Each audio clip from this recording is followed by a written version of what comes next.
And we are live. Gentlemen, welcome back to another episode of the Mecca of Banter Podcast.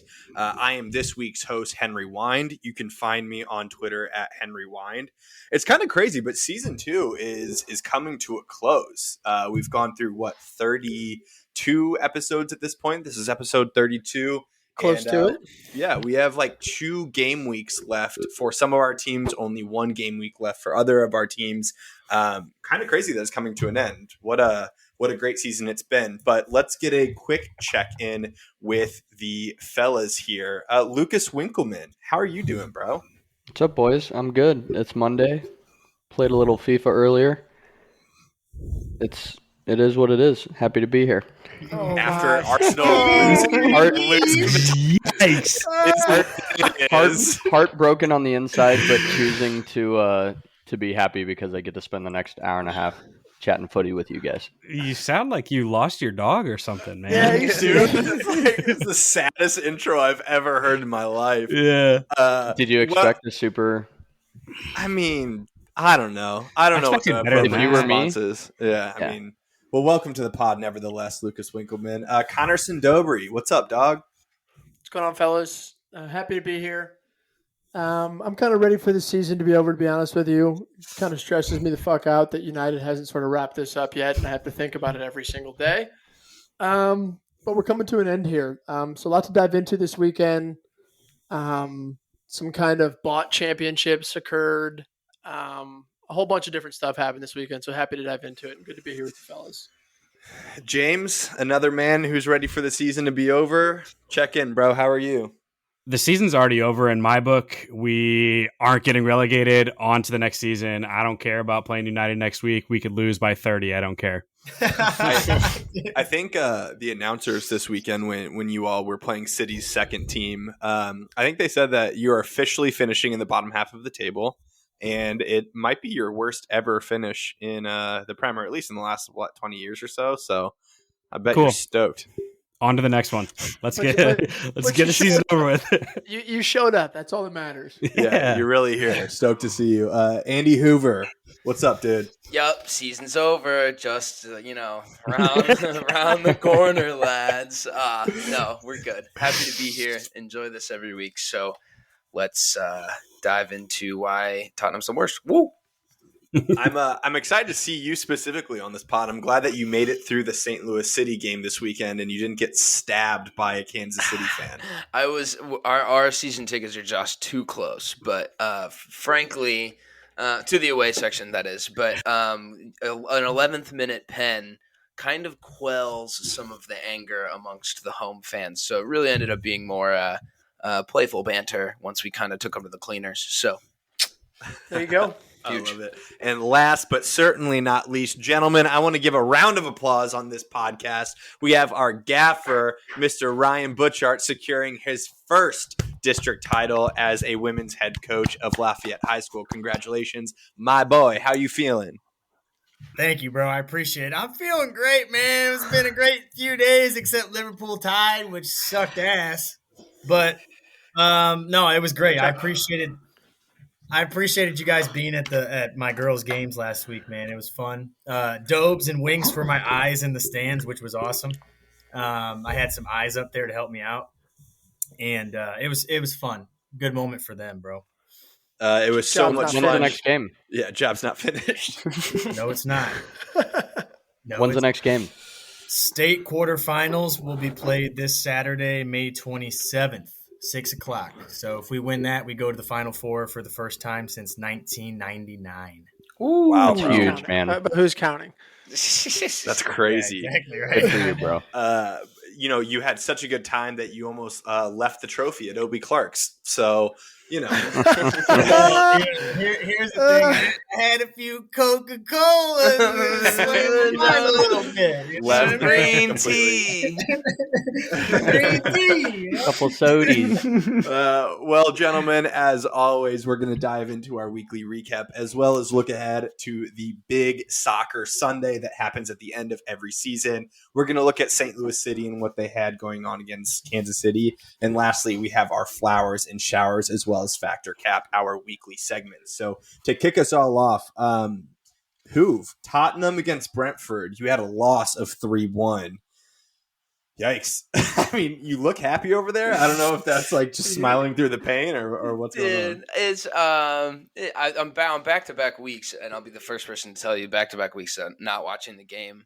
Actually, no, that's not that's not true. I think I watched no, I don't remember which week it was, whatever. But they're all starting to blend together because they're all kind of the same. So, yeah, it was tough. Harry Kane scored a worldie, canceled out by 3 really, really unfortunate defensive efforts on Mbeumo and Wisa.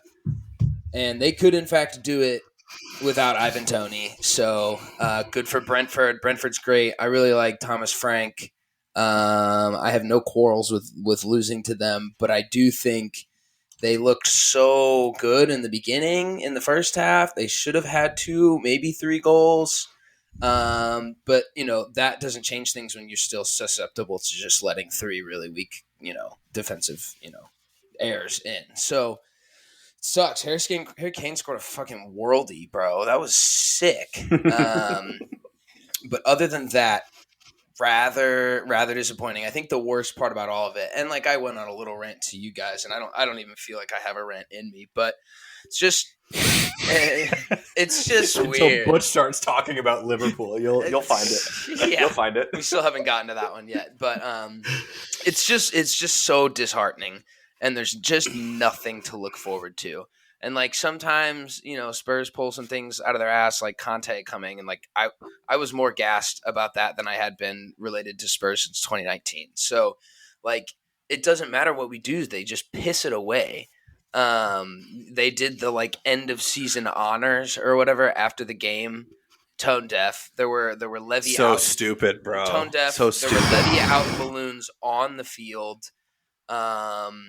Fans booed. There were levy out signs. They were chanting levy out. I was happy to see all of that, but like they were showing highlights of the year on the video board before the end of season honors, and like those highlights ended in February. They didn't play pretty much anything after that. Like there was just no the connection between the ownership and fans, I think, is worse than it's ever been. They've got season ticket holders of 30, 40, 50 years not renewing next year. They took the soul of the club, I think, when they got out of White Hart Lane and moved into this commercial facility. And it's just, they've turned Tottenham into this plastic looking Big Six club. Like that's what they are, because there's nothing there. There's trophies from the 60s and whatever we won, the Mickey Mouse Cup in 2008 or some shit. But like the Audi Cup. Oh, that was in the summer. That was when we were around. That was some fun stuff, bro. Davidson Sanchez. Bro, don't worry. Davidson Sanchez get to lift the trophy. So yeah, everything's phony. We're gonna lose Harry Kane. We don't have a manager. They're not gonna hire a manager for a month. It's just like nothing looks good. Everything is not positive around the club. Like there's, I want to go watch a game. I would love to. And now I'm like, stuck between wanting these owners out and wanting to give them my, $1,500 that it would take for me to get to the stadium and watch a game. So like, fuck that too. I don't even want to support them because they're what I feel to be the issue, and I think a lot of Tottenham fans would say the same thing. But there's just not a lot going here. I think Leeds win on Sunday, to be totally honest, and I bet there's going to be some juice on that money line, and I think Leeds win. I don't think there's anything that you can find inspiring about the Spurs performance. That would be absurd. I think it would be crazy.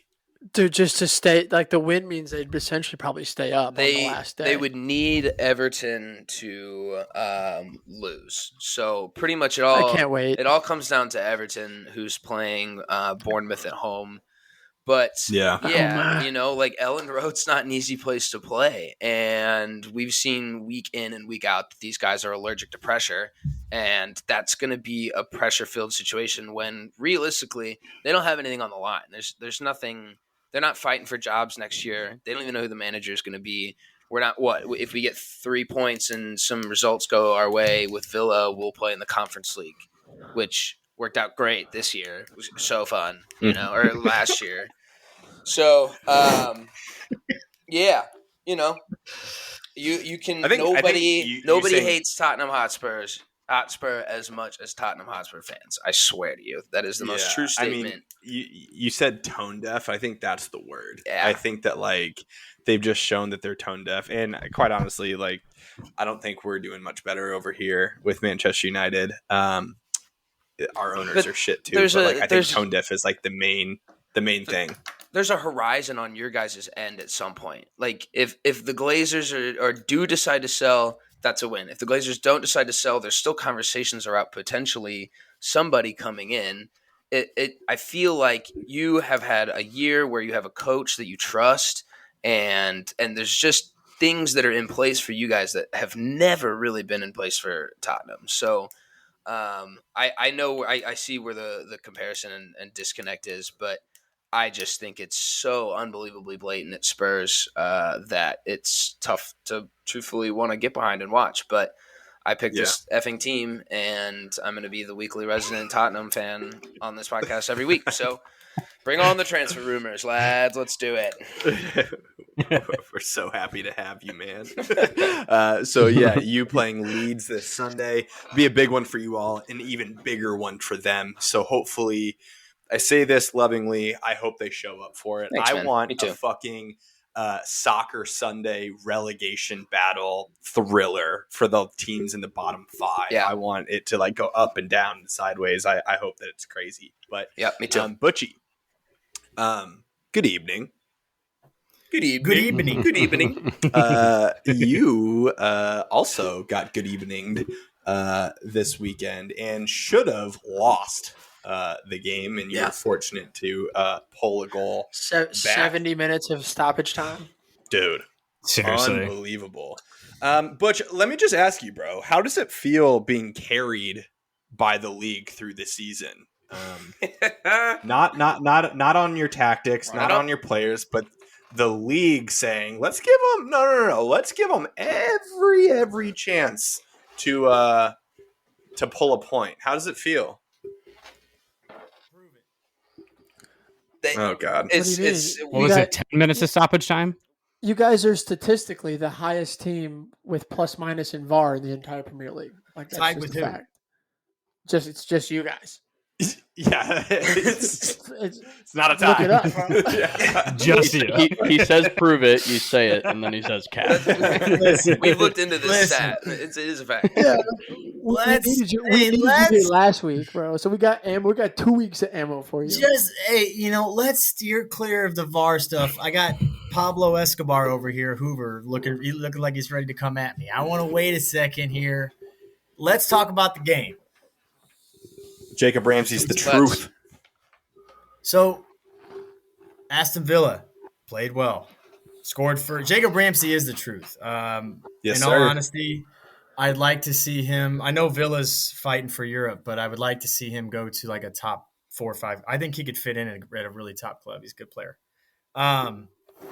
Farewell tour for Bobby, Firmino, Milner, 2 legends of the club, no doubt. I'm not even going to say Naby Keita because he's not a legend. The guy's made of glass. Butch, I did see a tweet today that said it was Bobby assisted Salah's first goal at Liverpool, and then Salah assisted Bobby's last goal at Liverpool. I thought that was pretty cool. Yeah, it was. I'm glad you brought that up because Firmino, I think it'll be a big loss for the club because he's just been so immense for us. So many big goals and big moments for him. I'm glad he got the goal too. I'm glad he scored in this game, kind of like a farewell, even though we didn't get 3 points. But, we had a goal chalked off by VAR. So there's your VAR. You know what I mean?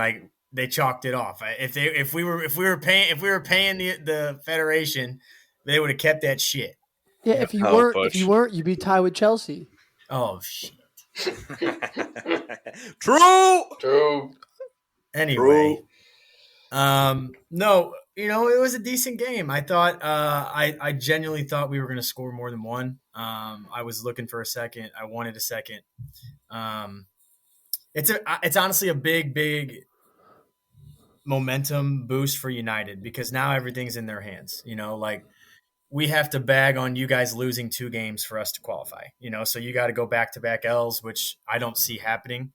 I know you guys just lost 2 in a row to West Ham and Brighton, but you had a bounce back win.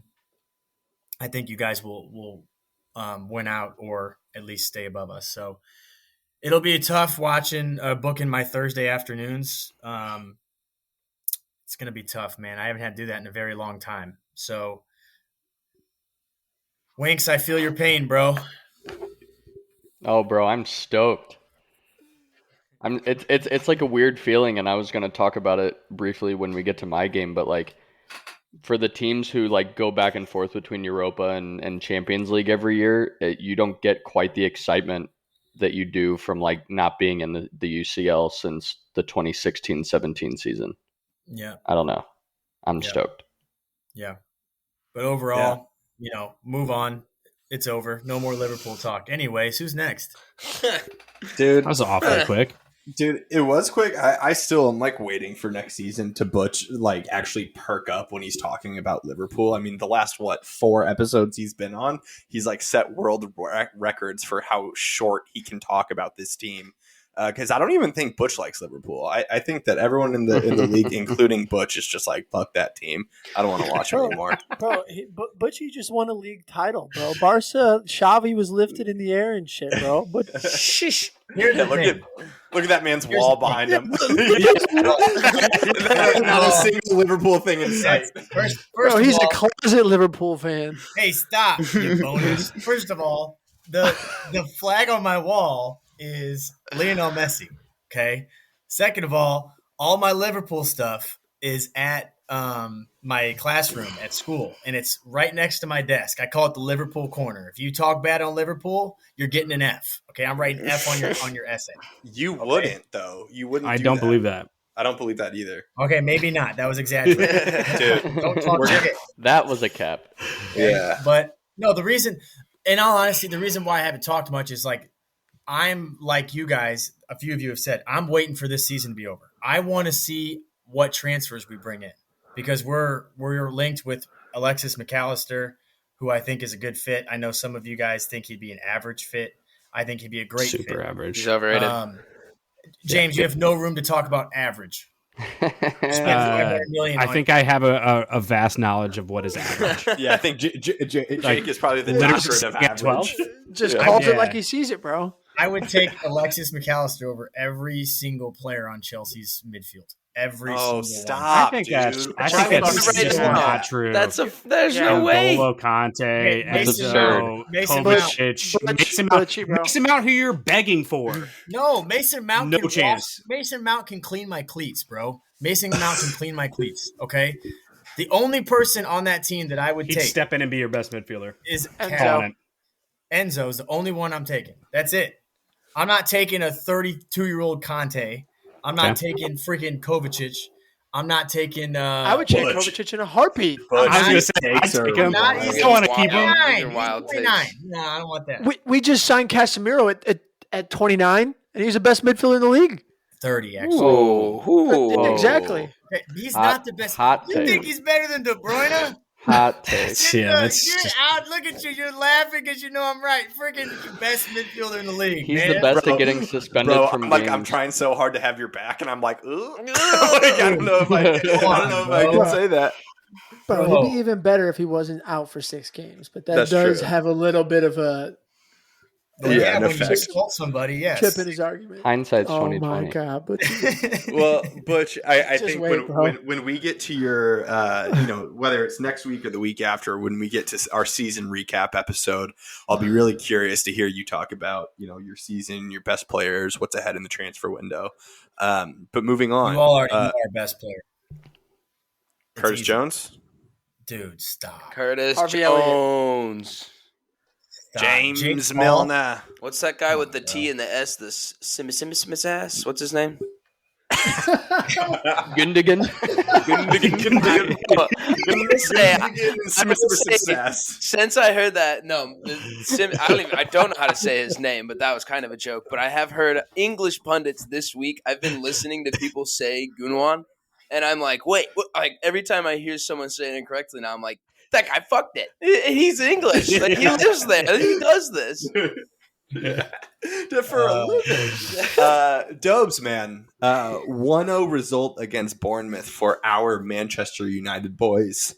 Is this just a, get the job done, on to the next, or is there a bigger story behind this result?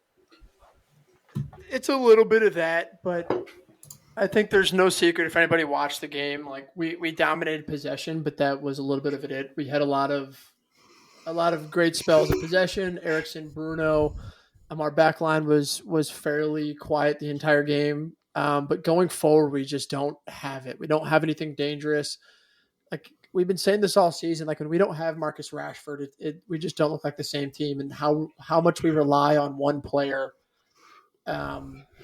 Honestly, it's why we need such an overhaul in the summer. But I'm happy with the result. The Casemiro finish was absolutely fucking world class.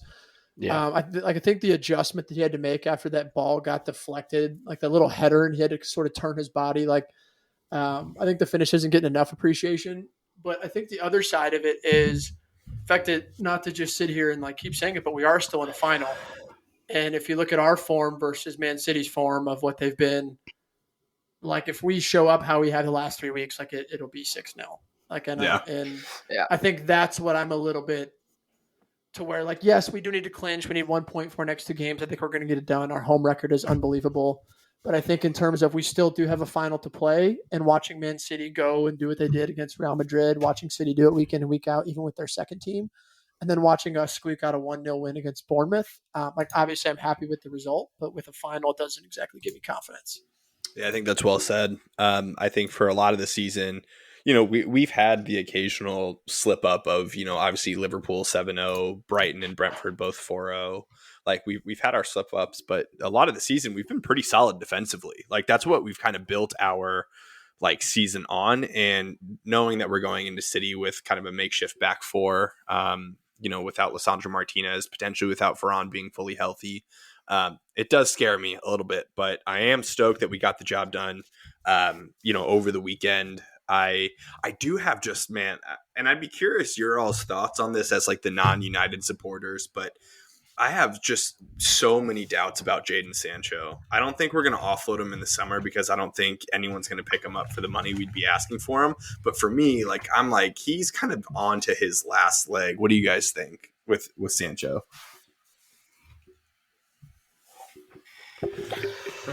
He was out for so much of the season. It's tough to judge it quite in that way. I definitely think from the games he's played, you could make that argument, but you also have to see him play a full season to really, I don't know. Yeah, I'm kind of with that. I don't know. I don't think you're offloading him because that upfront price is just too much regardless. So, you're going to see another year of him. But I do think he's got these moments and flashes of being the guy that we thought he was.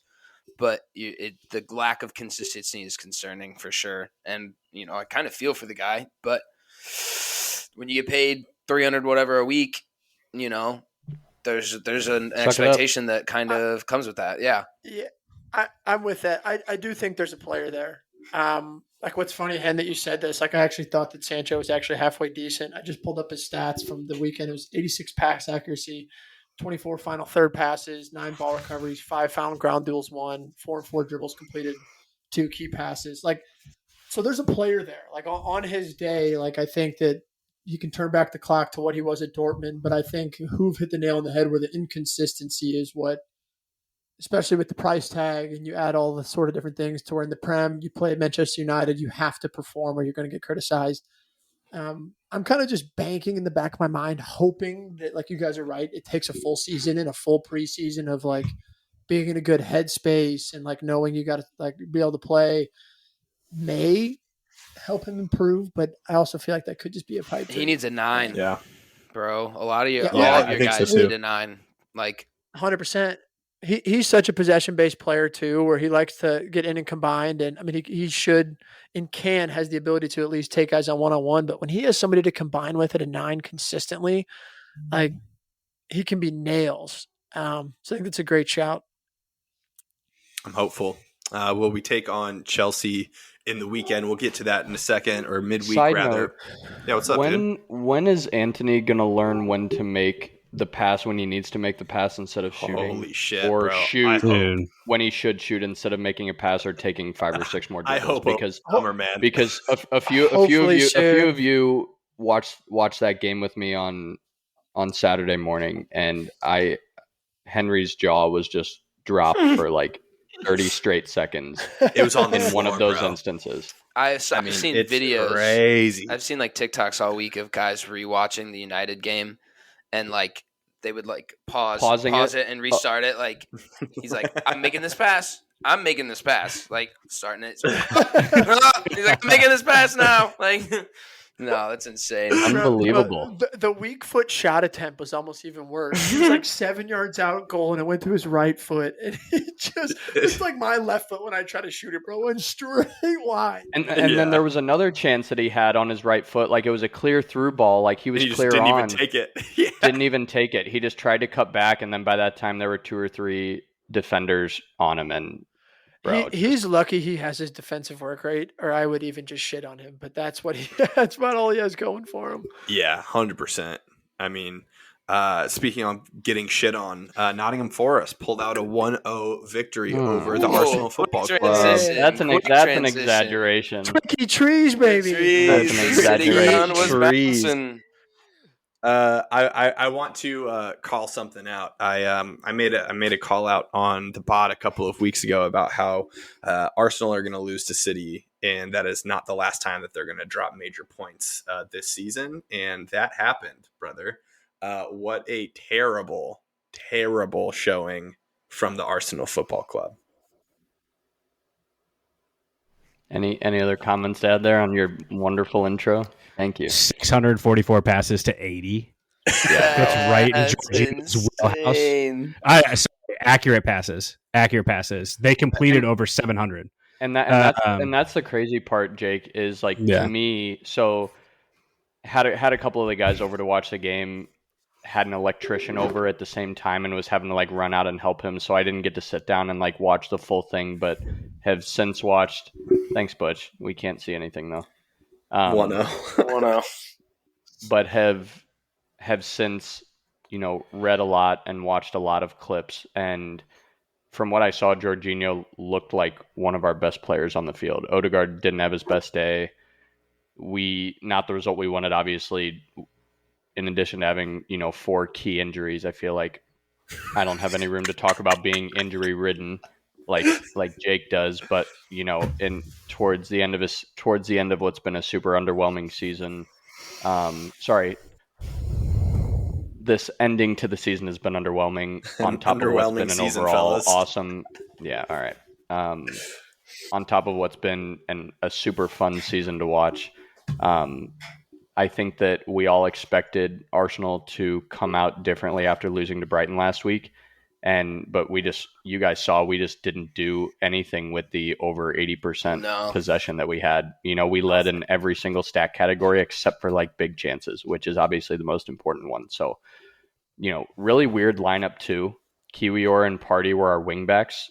First time that either of them have played wingback this season, which is cool. Side note, Gibbs White is nails. Guys, still a baller. Fun to watch, Nails. dude. Yeah. Up and back. But just workhorse. Yeah. But kind of an unfortunate goal on a spoon-fed back pass mistake by Odegaard that ended up deflecting off Gabriel's foot when he went in for the challenge. But in hindsight, if we were going to lose and City was going to clinch the title at some point anyways, I'm glad that the boys in blue were able to give them the proper guard of honor before the game. So good for you guys. We've been there. So glad that you guys get to see how that feels. But, as a supporter, it's been, like I said, an underwhelming end to an otherwise really, really fun season to watch. But at the end of the day, heartbreaking. On a positive note, though, I know you guys all saw that Arteta's being given roughly $200 million, and I know that to spend this summer, and I know that, and so I know that, so I know that you, and we'll talk about, transfer rumors and all that stuff on another pod, but, this is one of the first summers or transfer windows really where the first one since Arteta's been the boss that he's being given this much room to purchase players on top of, whoever we end up selling, assuming that they give him that extra bit of money to spend towards players. But, I hope we use that really wisely. And I think there's a ton of different ways we can go with this. But I just hope they do it right so we can make, an even stronger push in the Prem next year. And obviously the UCL as well, which, like I said, couldn't be more excited to be back in. What's your number one? You don't have to say the person, like the target, but like what position are you, like if you got a chunk of that 200, what position do you want to go after first? Yeah. Probably in a 6. I think you can make an argument for another winger or another center back, but I think that it sucks so much that West Ham's like we're putting 120 million on Declan Rice, because I don't think any of us think he's a $120 million player even with inflation. But I think we have to go after him. Thanks, Todd Bowley. Yeah, bro.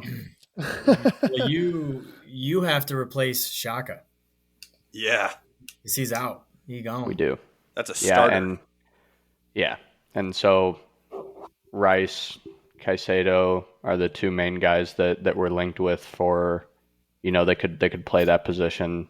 But I'd love to see Declan Rice there. I think that him, Partey, and Odegaard in the middle would be just disgusting. In all serious though, like Gundogan on a 2-year on a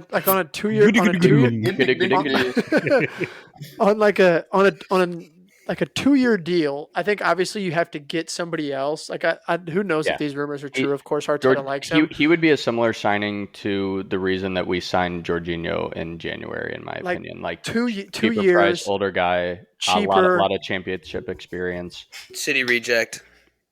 But that's a presence who I think can like get you over the hump to win a title that you need in your team. Like Zinchenko and Jesus have been there. City rejects. Now you're getting, they genuinely are. But now you're getting like a full-on captain of City who's been there and done it like 3 or 4 years in a row, and arguably been one of the most important pieces in the team. So like, I think Absolutely. 2 years is solid. I think that'd be so sick. Yeah. Oh, I'd love to get a Gundogan jersey for sure. But he's an Arsenal player too with the Arteta style. Yeah, him, Caicedo, Rice, whoever. But the problem is, obviously, Gundogan would be cheap, but Rice and Caicedo are like roughly 200 mil together in terms of what the teams are asking on a price tag. So I hope Caicedo stays and plays on Thursdays. Yeah, so it's like we'll see what happens there, and like I said, we'll dive deeper into transfers another time, because since Griff and I did the Mecca Moments on Arsenal, a lot has changed as far as who our targets are for the summer, what players other teams are asking us to bid on, Javi Simmons at PSV, etc. So I'm excited to dive into that. Your dynasty came to an end since you recorded, so Oh, I don't know about that. I don't know about that. But the sneaky good pickup in Jorginho has done wonders. He's been great for you guys. I still think he slowed the game down massively this weekend. I think that he completely ruined any fucking offense you could have had. Hate is still there. It's still Jake's stomach. Yes, but he was also far and above the player that delivered the most final third passes for our team that game. So regardless of if he slowed the game down, like he was the guy that was trying to make things happen in the final third the most. And I think that we saw that in several tiny spells throughout our season this year, where we in a lot of games that we won and got 3 points from, there were a lot of opportunities where we didn't create big chances, where we were just kind of possessing it around their final third and weren't making penetrating passes or crossing the ball in when we needed to. And I hope that that's a problem that we solve going into next year, because we should have scored. We should have scored way more this year all around than we did. I think for watching the entire game that, yes, Jorginho might have had the most balls in the final third, whatever, but taking the ball away from Odegaard to give Jorginho the ball is not a trade-off that you want to have, at least personally. We said this last week, that there's a world where the games that Jorginho looks the best means that it's not going the way he just that touched you the ball want the it most. to. Yeah. It's the Ronaldo effect from last year. Ronaldo was like our most 100%. influential player, Just on and our a- team was the worst it's ever been. Yeah. Wait, Dude. Winks, real quick before we move on, I got to get one in. Dude. At this moment in time, I'll save a lot for the season review. But like at this moment, are you Arteta in? Are you Arteta in right now? For sure. 100%. I have to ask. Ole got fired for similar seasons, so like just wanted to check to see where the pulse was at Arsenal. Yeah, we're not as some teams have bipolar higher as you United standards, fans are. So just wanted to check in, see where the pulse was with the Arteta crowd. It has been consistent progress since he joined. So we don't give up on those guys after 6 months. Dude, maybe one day, Winks, maybe one day on this podcast you'll have like at least a semi-emotional reaction to your team. It's like you have the most PR positive like responses to Arsenal. Like no one's giving a fuck, man. You can say whatever you want. I know. Dog. No, I know. No one's policing it. He Right. like leaves and just goes into the punching bag and just hits it fucking 50 times. No, it's I know that sometimes you guys try and get reactions out, and I'll That's go. a genuine thought, though. Yeah, no, I honestly, do you guys like him? Like if this happened to you guys, knowing Dobes, I'll ask you specifically. Dobes, I'll ask you specifically since you asked the question, but knowing how the team has overall progressed since he took over, what the team that he came into to now, obviously a disappointing, last couple months and end to the season, but he's a young manager. He has the second youngest team in the Prem. Like, would you give up on a manager at this point, knowing that he's got a summer coming up where he can spend over $200 million on players? I think this is the biggest summer of his managerial career. Yeah. Because this is not year one. It's not even year two. It's not year three. Or is it year three? I don't even know. Is this his fourth? I think this will be his fourth. Yeah. The next one's going to be his fourth? Yeah. Yeah. Oh, yeah. I mean, the progress is there, but I think after this window, it just depends on what the standards of your man Stan Kroenke are. Like, if he's cool with, second place in Champions League, then, that is what it is. Like, I genuinely think it depends on what the standards are. Like, I think next year it should be Premier League title or bust. Doesn't necessarily mean if he doesn't do it that you can fire him, but I just think that that's sort of what the standards need to be. And especially if he's going to get a summer to spend $200 million, I think that just sort of depends on what the standards are. Definitely have to bring him back after the progress this season, because I've said it a million times, even as much hate as Arsenal, they've progressed and been the best team in the world at times. But at the same time, that's all fun and nice to say, but you have nothing to show for it. Yep. Right. And I think that's sort of the sort of opposite side there is Arteta is a great manager, but at the end of the day, you get judged based off of what you win. Mm-hmm. And that's how Ten Hag's going to get judged. That's how Poch will get judged at Chelsea. That's what, you know what I mean? That's at the end of the day, that's what it is. And so I think at the end of the day, he needs to just, what do you win? FA Cup? So he's got one. But I think he just needs to make that jump forward especially with the money he's getting. Yeah.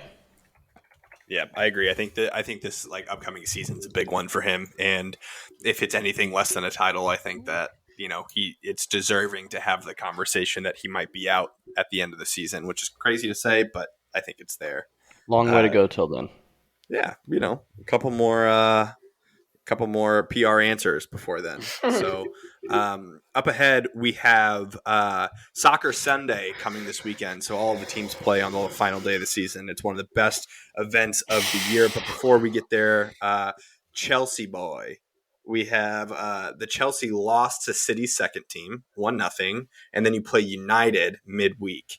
Talk to us a little bit about the game against City's second team? And then is there anything that you're looking forward to against United? I watched for 11 minutes this weekend. Do you guys know what happened in the 11th minute? No. Chelsea got scored against, so that means Chelsea loses 11 minutes into the game. Super fun to watch. I literally turned it off after 11 minutes, and I don't remember if I was texting in the group with Hoover or who it was, but somebody mentioned that they were playing their second team, and I still said we're going to lose. There is you did say that. Quite literally zero hope on our side. Playing a 3-5-2 with Havertz and Sterling up front. Azpilicueta looks more and more out of place every single game that he plays, which is sad. I think Fofana had the worst game of all. I think that he was in no man's land for 99% of the time. But bright spot, Lewis Hall still looks great as a left back / baller, left bro. Baller. Yeah, still great. Wish he played for the last 3 months, but yeah. He hasn't gotten caught. Looking forward to United. I hope to spoil all of your fun. Thanks, man. I hope we actually take out all of our chances of winning for the rest of the year and put it on that game. I think that'd be awesome. But other than that, no. On to next season. I don't care anymore. Is Lampard, and this isn't even like trolling Jake, but Lampard's got to be up there with the worst managers in the Premier League history. Like, I mean, this is insane. Yeah. That lineup, like knowing you're playing Man City was City are great, and their second team is all that and fantastic. But nobody's second team should be able to come out and do that to Chelsea. Half of them were kids, bro. They were kids, and like Henry said, kind of hungover vets. Bro, they knew that the league was over. They were shitty. Fucking Cole Palmer had Azpilicueta and it's going in circles, man. Well, okay, Butch, genuinely, I want your take on this because obviously you're the coach of the group. Is it a matter of Lampard actually being that? Is he that bad of a coach, or is it just the team's underperforming? I don't know enough about what's going on behind the scenes, but if I had to guess, I don't think Lampard is as smart as he portrays himself to be. So I think the players may underperform a little bit, but I don't think he genuinely knows what he's doing in terms of getting results. I mean, I just think that's crazy. How is it? And just because you're a great player doesn't mean that you're going to be a great manager, but how are you at the pinnacle? I mean, we're talking about Lampard as one of the best midfielders of all time. How are you that dominant in the game for that long, winning as much as you have, and not be able to understand a tactical breakdown of an opposing team, or being able to make an adjustment mid game? Like, you have to make those decisions every single moment while you're playing. I just don't understand how he's that bad of a manager. Well, and he and just is. there's- He's terrible. None of the lineups have been consistent either, though. Like, I think the number one thing is he's a horrible man manager. So, like, he already has guys that aren't willing to do the things that he says. But you're right. Like, to a certain degree, the lineups are different. The formations are different. There's no, like, when you have a bare bones team like Spurs had been in the previous, scenarios, like Conte came in and was like, this is what the fuck we're going to do. I don't give a fuck what other teams are going to line up against us with. Like, Frank hasn't done that. There's been no identity at all. Like, even no glimpses. Like, you get the ball wide and you cross balls to Sterling, or you run two up top and there's no interchange. Like, nothing's been consistent. You have Kai Havertz, who plays more as a right midfielder than he does as a striker. Like, that's like point blank. He takes balls when he is overlapping with Azpilicueta, and he's the guy that sticks there. And he doesn't get into the box, and he doesn't put any effort to go forward. I don't know if it's him finally saying "fuck you" and like I'm a cam or whatever it might be, but like the dude doesn't even try anymore, and it's so frustrating because it's the same thing that I've said since week 1 this year. It's the same thing I said last year. It's like he's just a waste of space. But I think Frank Lampard was horrible the first time around. I think he's horrible the second time around. I just don't understand like what he does after this. I think that when you like just in terms of like Trevor Chalobah has played in 4 different positions in the last 4 weeks. Like a young kid who at the beginning of the season said he might get like maybe 10 starts this year, right? And he started the last 4 in 4 different positions, including playing on 2 opposite sides of the field. Like he's played as a midfielder, he's played as a right wing back, a center back, and now a left back. Like, got to figure that out.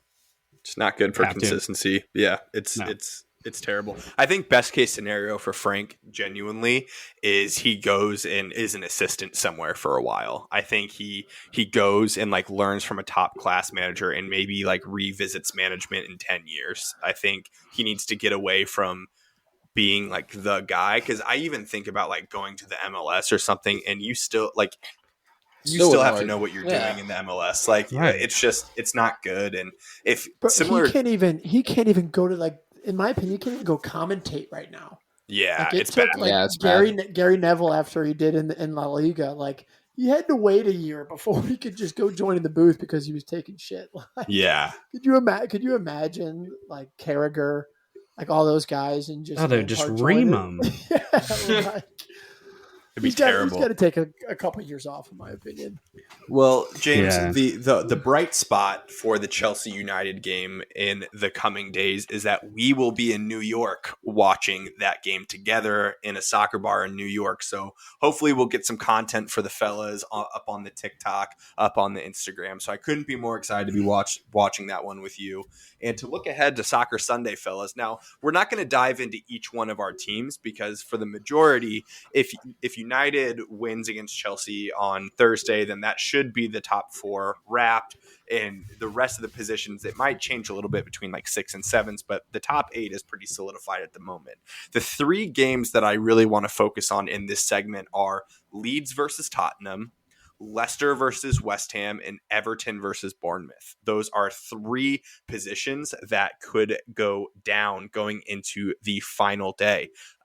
So, gentlemen, do we have any thoughts on who's going to join Southampton as the relegated teams for this year? Leicester. Yeah, Leicester was my one. Leicester and Leeds, in my opinion. I think Leeds can still beat Spurs, and I have yet to look up the money line on that as of right now. But again, doubling down on Leeds beating Spurs. But Everton just have to win, and Everton have the easiest game at home against Bournemouth. And I think there's something about playing Everton away. Yeah, Wings, it's tough place. So you know. They did Sean Dyche, and they did the exact same thing last year. So like they've been there, they've done that, they've pulled themselves from this relegation situation before. I think they're gonna end up being fine. So yeah, give me James Maddison, 30 mil. I was gonna say, who do you guys want to stay up? Like if you like one team out of the 3 that are technically in it, like if you could pick, who would stay up? Not Everton. The thing is like when I look at Everton, Leicester, and Leeds, all 3 of them should not be in that position. Like I don't want any of them to go down. Genuinely, right. I don't want any of them to go down. Like I enjoy all 3 of them in the Prem. I think that all 3 of them do need a little bit of that like culture shock of going down to figure out like what's going on. I mean, Everton was in this position last year. Like, yeah, they didn't get better this year. They separated with Lampard, but like I was gonna say, who's their manager again? Yeah, it was like the final day, and like all of their fans stormed the field and shit like that. But like Leeds, you know, I feel like I want Leeds to stay because they're such a good spectacle. Like every game that they play is fun. And then also Tyler. But like I have to believe that like if Leeds go down, Tyler gets the opportunity to go somewhere else. And maybe that's cool to watch him on a different team other than Leeds. But like they've been missing him like crazy the last couple of like weeks or months or whatever since he's been out. So I think if I could choose one of the 3, I'm choosing Leeds. Just because I think they're the most fun to watch, and I'd be interested in Everton and Leicester's players, picking them up on the transfer market than Leeds' players other than Tyler. I totally agree. I want to see the Americans go somewhere cool and make it, at least for me, a little bit more exciting to watch them. Leeds is great at times and horrible at times. I think it would be really interesting to see where they land. For the future. I saw a tweet today that I kind of agreed with, and it all kind of hinges on Tyler getting out. But I think the championship, in the same way that it was good for Josh Sargent, could be very good for not Tyler Adams. Aronson. I think he gets more minutes. I think he plays in a little bit less competition and something that may not be as physical because, Josh has had a hell of a year. So I think there could be some resurgence from him, which is positive. But that totally hinges on the fact of Tyler Adams got to get out if they go down. And it sounds like Weston's not going to be re-signed. He's already on a loan from Juventus, and people are having conversations with him. So it was fun while it lasted with Leeds USA, but I think we need the boys on some competitive minutes, and whether that be lower level for Aronson, good, or top 6, top 10 for Tyler, good. So best case. I'm with it. Yeah. I'm with Hoove. I it's going to sound weird, but like, surprisingly, I've watched a lot of Leicester. I've watched a lot of Leeds as well as Everton. And like, I can't sit here and say that, like, I don't want any of them to go down, but I can't sit here and honestly say that Leicester or Leeds like deserve to stay in the Premier League. They're so bad, like, for a long, long time, they have been so fucking bad. And yes, Everton's been so bad at moments, but like at the same time, I can honestly say that I've seen spells of Everton be great. Yeah. And it just wasn't consistent enough. They've had different managers. So like if Everton stayed up, I think they genuinely deserve it. I do think you're right though. Like I could see if they do go down, like I'm not necessarily worried about Tyler. I'm not necessarily worried about Wes. I think if they wanted to, they could potentially make moves. I know Wes is linked to a ton of clubs in the Prem. Yeah, I mean Brighton would be sick. I would fucking love him at Brighton. But yeah, I think Everton deserves to stay up. And honestly, if you said, like James Maddison for 40 million would be pretty fucking cool. I just think that for Everton, it would be so good for their club if they went down. Their ownership is shit. They have a terrible ownership model. I think that would be best for them. With Leeds, I think they need to look at themselves in the mirror and figure out what's going on there. Yeah. But time will tell. I think this weekend everyone has a lot to play for, and I think Leeds certainly have the hardest game of all of that. West Ham is safe. They might be resting some guys because they're ahead in Europe as well. So who knows what's going to happen? But gentlemen, we have St. Louis City to talk about, coming off a 4-0 rout over Sporting Kansas City. Fuck those guys, by the way. Fuck those guys. Easy. I mean, easy. Just cool rivalry to see the rivalry on social media, but fuck those guys, dude.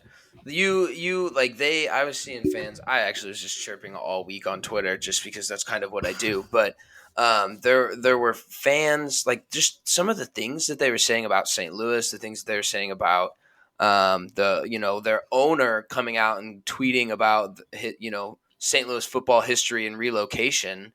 Like they were saying some shit. Frankly, we said this last week. There's no such thing as a must-win game for an expansion team in May. This one was, and they showed up and they did it, bro. They did it, and it was good. It was a glass of cold water for everybody on the squad to know that we can do it without Klaus. But also, Kansas City looks really bad. Horrible. The goalkeeping was tough. I think I saved that Indiana Vasilov shot on the second goal. And him cooking Graham Zusi, something poetic, awesome. Something poetic about that. Though I did love that.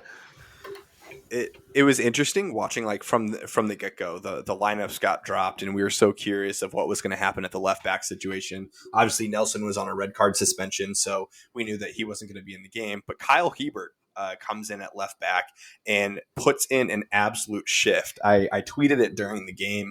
I knew that it wasn't going to happen because like Vasilov had 2 goals. We had some guys that put up some really good points. Stroud had 2 assists, but Hebert was up there as like my man of the match contention, bro. He was nails on that left-hand side, literally didn't do a single thing wrong the entire time. The only thing that you can kind of like talk on is in the first half, he had 2 attempts to cross it with his left foot. That man cut it right back and passed it to Lowen, a 6-yard pass from our left back. But hey, that he got more forward than Nelson has gotten in like 8 games. So like I think that Hebert came in and put in a shift.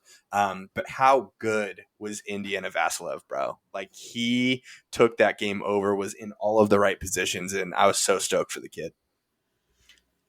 I liked his advanced position a lot, and I think Blom is the key that unlocked everything. He gave that security, bro. He unlocked all of it, and it was so cool to see Indy and Lowen just have the freedom to be the player that they can be. Like I said 2 weeks ago, without Klaus and anyone else really backing up Lowen in the middle, he does too much. He may just be overextending. He was great because he had backup, and Blom just, I mean, he swept it all, and it was so good on the ball, dude. Like I didn't know who I was watching. I was standing next to Dan Hornsey at the game, and every time he'd do anything, the littlest of turns, quick little 1-2s, I would just punch in and be like, this is who we thought he was, bro. This is the guy. This is the guy that we thought. Yeah. And he was. Yeah. He was so comfortable, so smart on the ball. I can't talk enough about him, and I think he I don't want to say he got snubbed from the team of the week on the MLS because we did have 3 other players in that, but you know, it's those 6s do so much for a team, and they're so underappreciated. So I think he needs flowers here and there just to be like, no, defensive, nails, smart on the ball, quick out, finds low, and we're up. Like it just worked to a T in the way that we like to play, which that looked a lot more like the first 5 weeks. So yeah, I thought first off, great game to be at, like an unbelievable atmosphere, but like all 4 goals. I mean, the pen was not a pen. If you've seen the replay, definitely 100% not a pen. No shot. Like you said, that sort of set the tone, and from there, like the next 3 goals that we scored in that game were all class. Like one started from the Blom build up, he beat him, the overlapping run. Like we would 100% deserve to win that game, and it was nice seeing like the difference in the game. Like Hoove, you mentioned it, but like the goalie, like we haven't talked about Berkey, like. He didn't have a ton to do, but when he was called upon late in the second half, like those back-to-back-to-back saves, like absolutely unbelievable. I've been so kind of like wishy-washy on him in terms of like he just came over here, it's a retirement move, but like you can tell that like he wants to prove something to to Dortmund for letting him go, because that save was unbelievable. Dude, I think the last point that I'll make about the game, that we sort of said it beforehand, like that this City team needed like a win. It was kind of like weird to say that it was a must win, but I also think is like cheesy as it sounds, like that game meant a lot to so many people from St. Louis who like grew up playing soccer in St. Louis and being in the soccer capital. And so there was like people that like genuinely had like emotions riding on that game. And I think that you saw the players like take that energy and actually feed off of that, which having weeks in a row where you've seen a lackluster performance, and them not being great. Yes, Sporting was fucking terrible. But just the fact that the guys showed up like that and just with that performance is exactly what you could ask for, especially against your rival. And I heard interviews, and gosh, I actually listened to Berkey this morning on ESPN radio, and he'd said, they asked him, like, did teams just start to figure out St. Louis? And he was like, yeah, like, yes. We didn't have anything that we were able to change for the time being. You know, to when you're super confident in your style, 9 times out of 10 that shouldn't matter, and you can beat them the way that they know that you're going to try and play. And that's what Carnell, I think, preaches, with minor tactical changes here and there. So this one was one of those to where we didn't stray from how we played. They leaned into the crowd so hard, and they just made Kansas City's back line so uncomfortable the entire game. So it was a Carnell masterclass if we're gonna start throwing out, you know, managerial credit here. So, but yeah, it was huge, and it feels like a turning point. At least, you know, we're gonna get João Klaus back.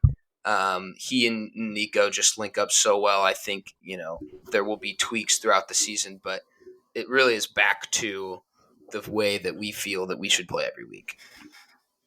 But the Nico finish was fucking class. It was awesome. Oh, It was awesome. Yeah, it was a nice little through ball too, and Yeah. he took that perfect touch to set the goalie up for that, and then the dink was perfect. You see those he flashes. also had that one that there was like that breakout where he like flew down the wing, took like everyone on, and then just like barely made the wrong touch at the very end.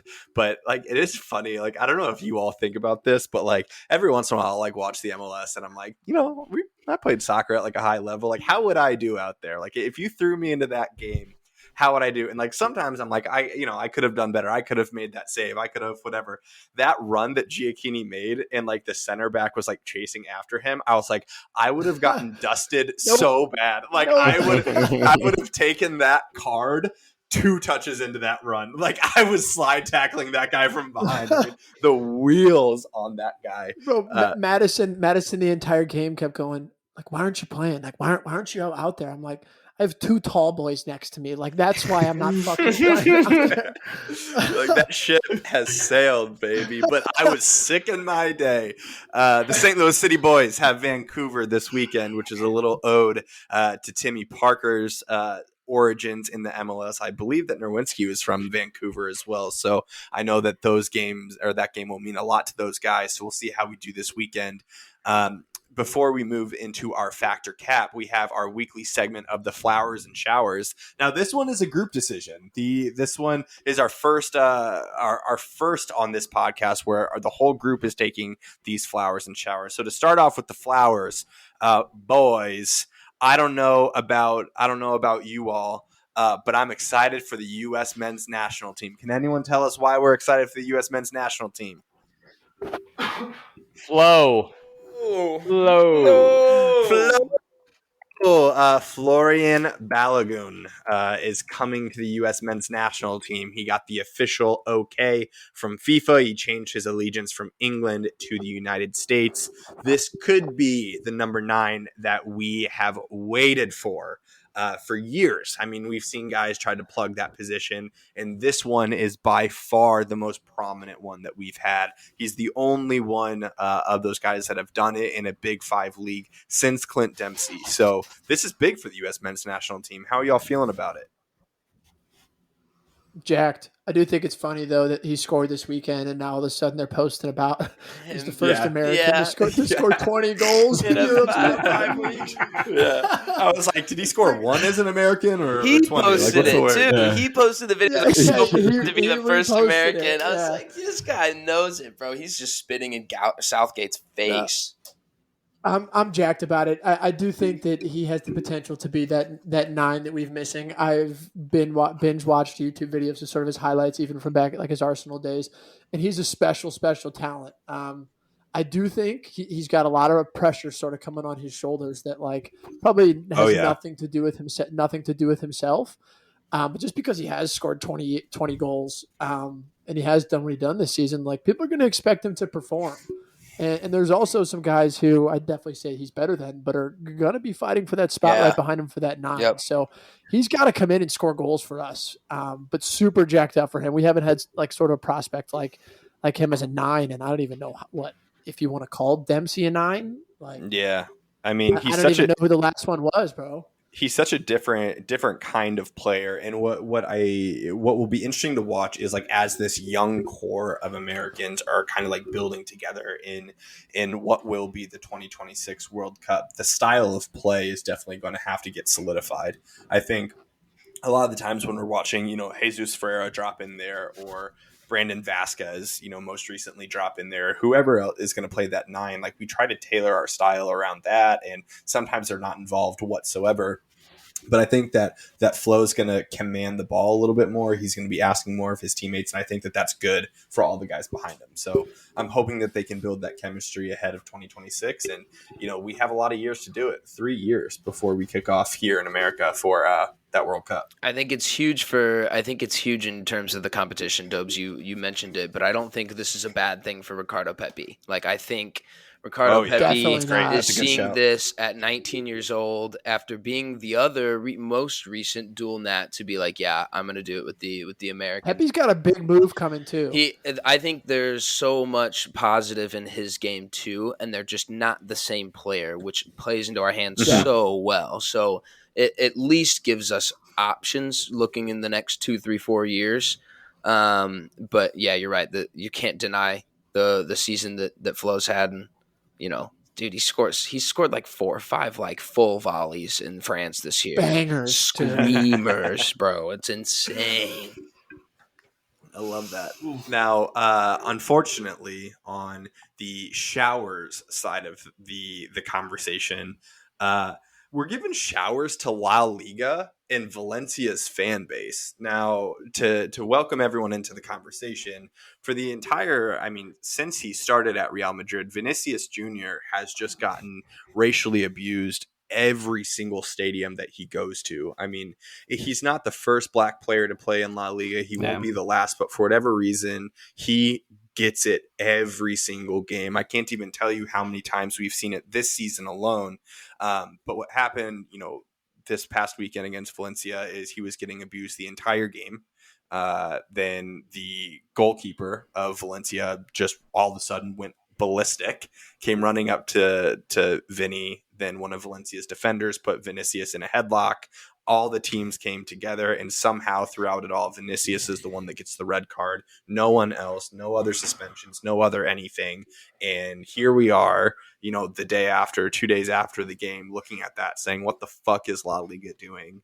And La Liga's president comes out and makes a statement of doubling down on the racism. So I think, from all of us, it's an absolute joke of an organization La Liga is, and those fans at Valencia can get fucked. It's just, we love this game. We absolutely love it. We'll watch it every day. But when you start doing that because of someone's race, when you start chanting at someone because of someone's race, it's so disrespectful and it's so gross. It's such a disgusting thing to watch. But it doesn't make sense. No. Everything, all of the reaction from La Liga and Valencia, none of it makes sense. Just the sort of lack of awareness and the lack of the reading the room. How many ex-players have come out just calling out La Liga, everybody that you can name it as they should. And that's what I think is so the craziest part about it to me is the fact that not only is this the first time, this is Vinny gets it every single time that he plays and nothing gets done. There's never repercussions. There's no fans leaving the stadium. I think that's the most frustrating part. Is this isn't the first time. Yeah. And if La Liga acts how they have, it's not going to be the last. And that's the worst part about it. Ancelotti in his special player. Ancelotti in his press game conference says you have conversations with players all the time, and you always ask sometimes they're not having a good game, they're off their form, so you ask them hey, do you want to get subbed, or let's get you out there. But to have a conversation with a player ever to say, do you want to get subbed because you're getting racially abused, so you have to come off the field, it's bullshit, bro. And to Vinny's credit, he never wants to. He wants to fucking score, and he wants to fucking dance in your corner, and he's gonna do it. So it's so much love to Vinny, and obviously anyone who's gone through that, but just the general lack of response at all, and if it happens in England, England's not special, but happens everywhere. It happens everywhere. That's the shitty part about it. But in England, we've seen guys recently, Chelsea fan, have his season ticket revoked because he was making eyes at Sonny. And it was a one-off instance. Bad guy, does not necessarily reflect on all Chelsea fans. But for the entire stadium to be chanting at him and there to be a reaction from Valencia that says Vinny needs to stick to what he knows and Vinny needs to not generalize Valencia fans, that's insane. I want a relegation. I want something like that. Yeah. Nothing good comes after this. I don't blame him. I've seen Fabrizio tweet a lot. He has no plans on leaving Madrid, but I'm with Rio Ferdinand. Rio Ferdinand was like, this kid needs protection, bro, for the country that he's living. What is he, 21? What the fuck is he doing? 21 years, 22 years old. He's still developing, bro. He needs someone to be there one of the with him. He's best wingers. I want him out. Yeah. I don't want to watch the La Liga. It's so disheartening and discouraging after like a lot of growth, I think, around the world in just the race department in general, and just to see the time just tick backwards on this one. Fucked. I guess like it's so obviously La Liga's response is so confusing, but like Valencia has black players. Like, none of it makes sense, dude. Yeah, you're like chanting at Vinny, and it's like all of the players on the field hear it. It's not just him. So it's like, how do you, as a black player at Valencia, say, yeah, I'm gonna like rep this badge. I'm gonna like show up for this team week in and week out. Like, I wouldn't be surprised if like there was, mutiny amongst the Valencia players. Right, and that's my thing is like, how is it always subject to him? Like, that's what I don't understand, because this is the fourth or fifth time that it's gone everywhere at this least. year. Yeah, like it's nuts. It literally makes no sense. And like, Huv was talking a lot about being tone deaf, but I think like La Liga is being extremely tone deaf to other things that are happening around the world, and it makes them look worse and worse. And I think it gains. For Vinny, it gains fans from across the world for dealing with it and wanting to continue playing and all of that stuff. Like, I'm more of a fan of Vinny now than I ever have been, even though he just knocked us out of the Champions League. Like, more of a fan than him than ever. Seriously. Like, I think it takes a big man to take that, and not saying I've ever dealt with anything like that, but like, it takes a big fucking man to deal with that. Yeah, and it takes a big man to come out and call out La Liga too. Like, not just saying like, oh, this is like something that I deal with, but to say, no, La Liga is the issue. Like, they're not protecting me. They're not protecting us as black players. I think that that's huge. We talk about like social activism and how athletes have such a unique platform, and not everyone uses that platform. And so I'm hoping that with his statements, with the former, players coming out and talking as well, I hope that there's something that can happen inside of La Liga, because right now it's what a shit product and like what a shit organization to deal with. I hope he continues to just tear La Liga apart. Same. Like that's the best thing he can do, is if he just continues to blow up that league and Real are good. Like that's obviously it doesn't make anything better, but that's a double-edged sword though. Like if he continues to crush it and do well, like he's just making the league more money, getting more viewers for the league. That's a good point. That's a good point. On the other end of the stick, you could also say like, I wish a club in another league, had the ability to sign him for next season, so that, a lot less people, especially from Brazil, would be watching 100% La Liga next year because he's not there. The Brazilian president came out and made a statement like the globe is aware of this. How do you feel so isolated to be so wrong?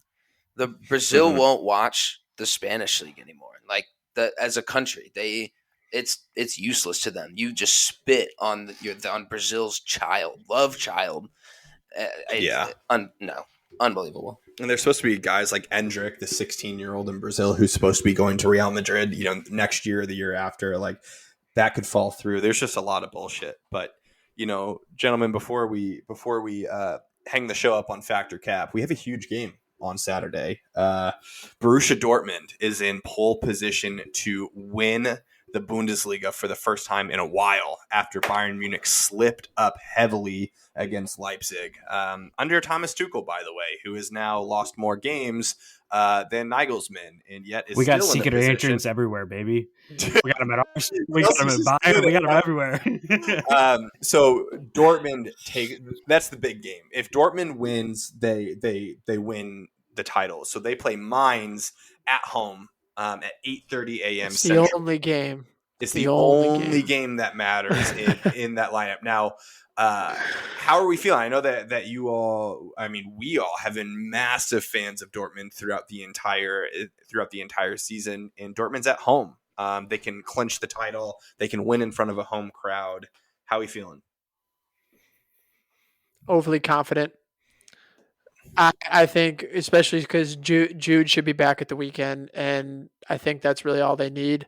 More than anything, I want to see them do this for Marco Reus. I need that trophy lift, bro. I need that trophy lift for Marco. I'm pretty sure he's never done it, So seeing him and him just choosing to be the guy that stay at Dortmund through it all, as every single decent player around him left, to see him finally do it will be awesome. So I'm confident. I think Dortmund has everything in him to get it done. You couldn't ask for a better game to end your season on. Now, Mainz are in 9th. They're coming off of 4 losses in a row. They're playing like shit, so they're not playing well whatsoever.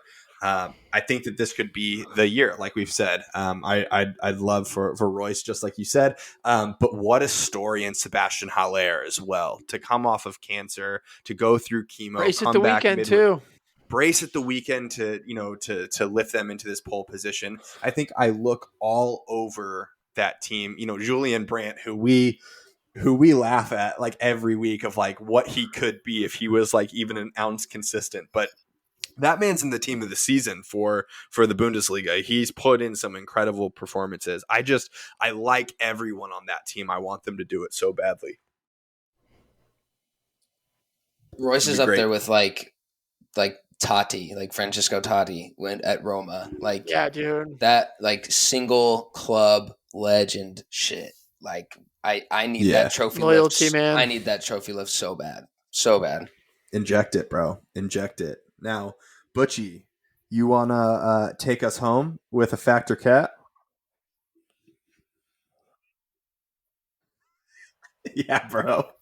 Bro, are you sleeping, dude? Yeah, dude, what the hell, bro? I'm awake. Bro. Jesus. What was the question? No, we're going to wait another 15 minutes before we ask you again. You let us know when you're ready.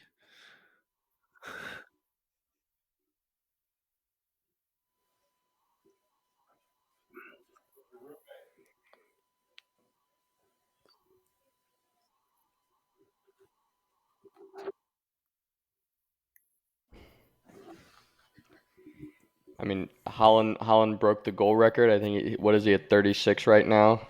Harry Kane's at like 28. 28. And man, I'll tell you what, if he wasn't on Tottenham, I would be so pissed for him that he scored 28 goals in the season and didn't win the Golden Boot. But fuck Spurs, fuck Harry Kane, Erling Haaland. Yeah, way to start it with winks. Yeah. Knock that one out. Love you, Hoove. Love you, Hoove. No, but like the main comparison you can make, and if City win the Champions League, then it's absolutely no contest. But the only argument I really see here is that Kane doesn't have a whole lot around him. Sonny's underperforming this season. He doesn't have a whole lot around him helping him produce. So the fact that he scored 28 goals with the other 10 guys on the field that he has with him is impressive in itself. And then you look at Haaland scoring 36 with, a lot of the best players in the world in their respective positions.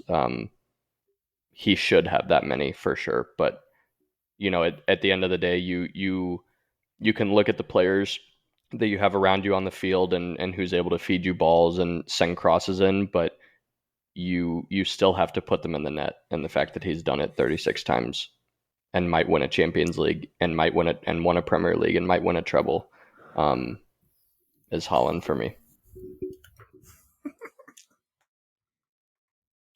Yeah, I think at least me moving into it as well. I think there's two different ways to look at it. For me, there's a more impressive season and a better season. Yeah. The way that he verbalized it was a better season. Like factually wise, like Haaland had a better season. I think the more impressive season for me is Kane because of what he has around him. At times, Tottenham are 100% laughable. Like just a joke at times. And so for me, I think it's a two-way street in which way you want to verbalize that word, right? What adjective you want to use towards them. So for me, it's still Haaland based on the way the question's asked. I think, yeah, based on the way the question's asked, you really can't Haaland. I think you guys have sort of all hit the key points with Kane that nobody can tell me that if Harry Kane wasn't in this same exact City team, that he wouldn't have the same amount of goals, if not more. Right. Yeah, wholeheartedly. And I think that's, I 100% wholeheartedly agree with that. Especially just sort of the fact that like people will continue to say, and obviously they haven't won 2 more trophies, but people are already saying that this is Pep's best City team he's ever had. Mm-hmm. And you can say a lot of that maybe has to do with Haaland, but then again, I think a lot of it doesn't, because so many of the goals that he scored this year are tap-ins and pens, and yes, you still have to score, but Harry Kane's doing this with sort of like the junkyard dogs every single week, with like random guys playing in the midfield, changes, all this different stuff, and he still continues to score goals. So I think Jakey hit the nail on the head. Like, overall better season, it has to be Haaland, but like, I think you can't sort of discount what Harry Kane has done to score 28 goals this year in a Spurs team that we have seen be through whose emotions be so fucking rocky. Must be so bad, dude. I don't know. Like, I'm a big fan of like players being complete players and guys that can do it on both sides of the ball. They can pass, they can score, they can do all of that. And Harry Kane is more complete to me than Erling Haaland is. But I don't know if City go on to do it and do it in the treble. I think that it's so hard to say anyone other than Haaland. He's come in and done such an amazing job. I get it. Like, I'm a big fan of the full player of Kane, but I think it's Erling Haaland. I think that he's had the better taken like season. everything in me not to just go off on City right now, but I'm gonna save it for the end of the season review. Yeah, I mean, I agree that it might be a product of some of the other guys that are around him, but that man just gets himself in the right position all the time. And then also, not saying that this is like, anything against Harry Kane, because I don't have anything bad to say about him, but like, Haaland is a fucking winner, man. Like, you listen to him in his like post-game conferences, he's always looking at what's the next goal, what's the next whatever. Like, he's so professional at 22, like the way he handles himself. We've said it for a long time, he's only getting better, but I don't know, man, to look at a 22-year-old first year in the league, he is fucking electric. And Harry Kane, obviously, is not 22, but this is his best ever season, and it's getting outshined by a 22-year-old kid. I don't know. Haaland ain't scoring 28 at Spurs. Fuck Definitely no. not. Fuck no. Definitely not. But like, it's like the things that we'll never know, bro. Like, we'll never know. And so that is the situation that he's in right now, and he's handling it well. All right, so here's where I come in. Hold my beer. So, hey, this might be the last time you can defend your boy as a top player. So. That's true. I'm That's hip. true. I'm hip. I'm all too hip. It's terrible. But I think Harry Kane, in his own goofy English way, is also Mamba mentality. Like very, very number one professional, has always been the same type of professional outwardly to the media. And I think he may not show it as much. He definitely is like killer take all, like no holds off, like just a serious professional, treats himself really well, like dietary plans, works out, whatever you want to fucking talk about. But Haaland is that as well. So I'm not discrediting that. But you guys said it. You guys said it for the most part. I would like to watch all of both of their goal involvements back to back in just one sit down. And I would look at you do that, man. I would you go for it. And it's gonna be you know what you're gonna get. You know what you're gonna watch when you see Harry Kane's goal involvements of the year. I think 38 or 40 something of them. And you know what Erling Haaland's are gonna be too. We're picking apples and oranges here because one guy scored 36 goals. No way you can avoid it. The things that Harry Kane does every single week are genuinely more impressive to me, and just more football oriented. And I do think he is still the better player. But guy scored a shit ton of goals. Is what it is. Golden Boot. I'm pissed he's not going to get it either, but it's not like fucking anybody deserves it on Spurs. So it's a damn shame for him, but he's better than Erling Haaland. So Haaland's also just a bad guy. I don't know if you guys saw it, throwing out F-bombs on national television. Yeah, I mean, Jesus. Not that I looked this up or anything, but Wayne Rooney did the same thing in 2011. Suspended for 3 games. So Haaland should probably be suspended for the FA Cup final. Very true. They're both so likable. Hey. Erling Haaland's so likable, bro. Good guy. So That's likable. what's so annoying. That's what's so annoying. He's the most likable Targaryen of them all. My favorite video ever is him in his full Borussia Dortmund tracksuit from training after Clubbing. their last win in the club, making drinks for other people, like dapping guys. I eat it up. He's amazing. Him and Grealish are great together. So fun. Yeah.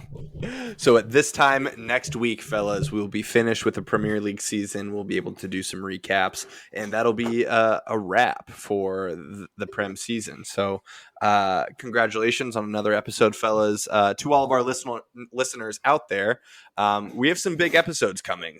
We have our Premier League recaps where we're going to deep dive into each one of our seasons individually. We're going to go through our player of the season. We're going to go through things like that. And in addition to that, we have Josh Yarrow coming onto the podcast, recording this week, and we'll get that to you all as soon as we can, coming from St. Louis City.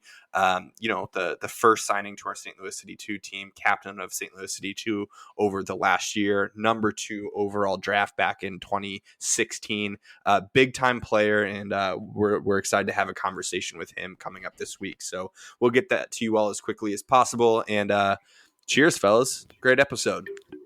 All done, lads. Cheers, boys.